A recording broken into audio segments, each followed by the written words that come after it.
ఎస్టీలు రద్దు చేయాలి, వీటన్నిటినీ ఒకటిగా ఒక నగరం కిందన అనౌన్స్ చేస్తూ ఒక చట్టం తేవాలి కదా ముందు. ఆంధ్రప్రదేశ్ అసెంబ్లీలో జరగాలంటే ఇప్పుడు మీరు చెప్పిన అన్ని చేయాలి. మరి అదే కదా రాజధాని అంటే, అది కదా. నువ్వు ఇవన్నిటి విలీనం చేస్తా రావాలి అంటే ఈ తీర్మానం సరిపోతుంది అంతే. ఎట్లా సరిపోతుంది అప్పుడు? ఇది సరిపోతుంది నోట్ చేయడానికి, ఉమ్మడి రాజధాని ప్లేస్ నోట్ చేయడానికి సరిపోతుంది అంతే, రాయడానికి పనికి వస్తుంది. అది ఇక్కడ డబ్బులు భూములు ఇచ్చేటటువంటి రైతులకి సాటిస్ఫై చేయడానికి ఎవడు పీకలేడు, మన రాజధాని ఎవడు కదిలించలేడు అనేటటువంటి నమ్మకాన్ని కలిగించడానికి అంతే తప్పించి రాజధాని అభివృద్ధికి కాదు.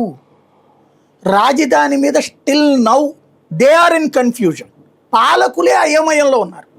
ఆ రోజున రాష్ట్ర విభజన జరగదని మనలందరినీ నమ్మించి మోసం చేశారు 2004, 2009లో కూడా. ఇదే తెలుగుదేశం, ఇదే కాంగ్రెస్ పార్టీ, ఇప్పుడు వైసీపీ ఉందనుకో, అప్పుడు కాంగ్రెస్ నాయకులు ఏమని మోసం చేశారు? ఇందాక నేను చెప్పినటువంటిది సాధ్యమే కాదు అన్నటువంటి. ఇప్పుడు కూడా ఏమని చెప్తున్నారు ఇక్కడ? విభజన తర్వాత అమరావతి ఏర్పడిపోయినట్టే రాజధాని. మీరు ఒక్కసారి అసలు మనందరం మనుషులము ఆలోచిస్తున్నాం కదా, అన్నం తింటున్నాం కదా రోజు. అమరావతి అన్న పేరు ఎప్పటి నుంచి వచ్చిందండి? ఎప్పటి నుంచి పెట్టారు రాజధాని అని? 2014. 11 సంవత్సరాలైనా రాజధానికి జ్యూరిస్డిక్షన్ లేకపోవడం ఏంటండి? ఇప్పుడు ఎక్కడికి వెళ్తోంది?